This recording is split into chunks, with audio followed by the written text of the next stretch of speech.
ಇವತ್ತೊಂದು ಅಮೂಲ್ಯವಾದಂಥ ಅನುಭವಿ ಮಾಣಿಕ್ಯವನ್ನು ಕಳೆದುಕೊಂಡಿದೆ. ಮುಖ್ಯಮಂತ್ರಿ ಆದಂಥ ಸಂದರ್ಭದಲ್ಲಿ ಇವತ್ತು ಬೆಂಗಳೂರು ಸಿಲಿಕಾನ್ ವ್ಯಾಲಿ ಆಗಿದ್ರೆ ರೈತ ಕುಟುಂಬದಲ್ಲಿ ಜನಿಸಿದಂಥ ಎಸ್.ಎಂ. ಕೃಷ್ಣರವರು ಸಿಲಿಕಾನ್ ವ್ಯಾಲಿಯ ಒಂದು ಅಸ್ಥಿಭಾರವನ್ನಿಟ್ಟರು.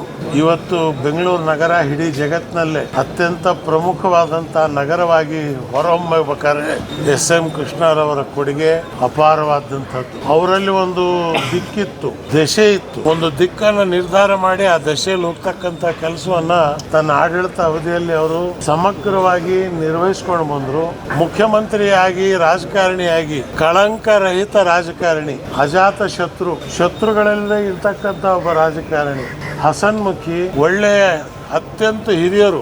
ದೇವೇಗೌಡರಕ್ಕಿಂತಲೂ ವಯಸ್ಸಿನಲ್ಲಿ ಇವರು ದೊಡ್ಡವರು. ನನಗೆ ಒಂದು ಸಂತೋಷ ಅಂದರೆ 95ರಲ್ಲಿ ನಾನು ಇವರು ಒಟ್ಟಿಗೆ ರಾಜ್ಯಸಭೆಗೆ ಹೋದ್ವಿ. ನಾನು ಅವತ್ತು ಜನತಾದಳದ ಅಧ್ಯಕ್ಷ, ದೇವೇಗೌಡರು ಮುಖ್ಯಮಂತ್ರಿ.